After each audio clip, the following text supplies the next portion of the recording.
ऐसे मुझे कोई संत महापुरुष सुन पा रहे हो जिन्हें वृंदावन में रह करके भजन करना है, प्रभु का नाम लेना है, उनके लिए गौशाला में जगह है, आराम से रहिए, खाइए पिए, मौज उड़ाइए और भगवान का भजन कीजिए। गौशाला में रहिए।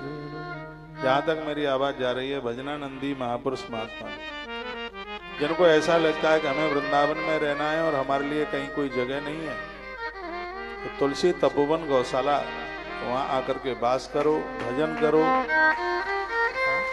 गौ माता की सेवा करो, चकाचक प्रसाद पाओ, दूध छाछ मट्ठा।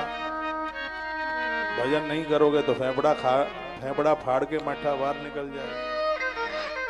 भजन करो, भजन प्रभु का नाम लो। ऐसे कुछ भाई लोग जो ब्रज में रहना चाहते हैं, कहते हैं अब घर गृहस्थी में बहुत रह लिए, तो एक सेवा के साथ जुड़ करके वो ये है कि गौशाला में हजारों लोगों का भोजन, उसमें भोजन बनवाइए, प्रसाद खाइए। तनख्वाह मिलेगी नहीं और रोज की व्यवस्था में कोई कमी रहेगी नहीं। सेवा के भाव से रोटियां बेलो, आटा गूंथो, आके रहो।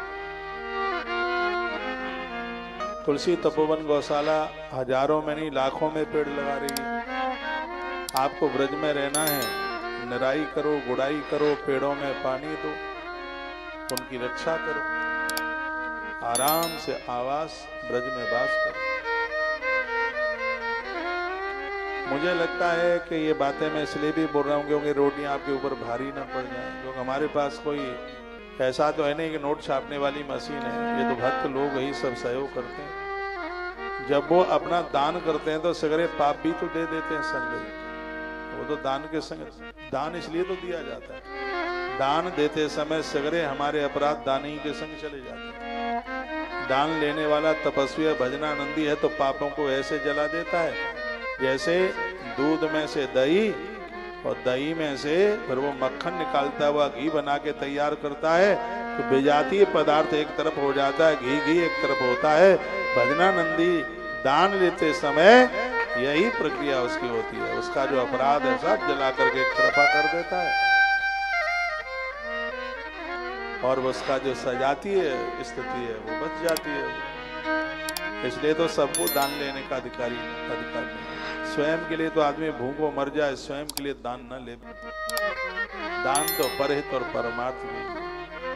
आप कहीं भी आप रहते हैं, किसी ने हमें बोला था कि भंडारे का प्रसाद लेना चाहिए कि नहीं लेना चाहिए। अभी तो 2-3 दिन पहले कोई वहीं पूछ रहे थे हमें, कोई वहाँ वहाँ की बात है बैद्यनाथ की, किसी माँ ने पूछा। हमने कहा प्रसाद आप लेते हैं, भजन नहीं करते, तो फिर ये भंडारा तकलीफ दे देगा। प्रसाद नहीं, प्रसाद और भंडारे में अंतर है।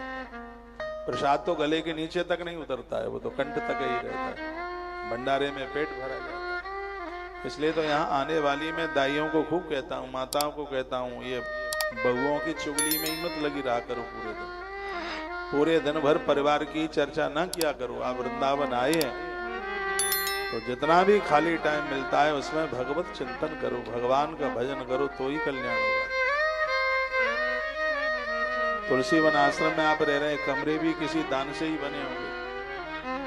यहाँ की रोटियां चल रही हैं, चूल्हा चल रहा है, किसी न किसी के दान से ही तो ये चल रहा है। हम पड़े पड़े गद्दा फाड़ते रहे, गप्पे लगाते रहे तो फिर तो दुर्गति हो जाएगी ना।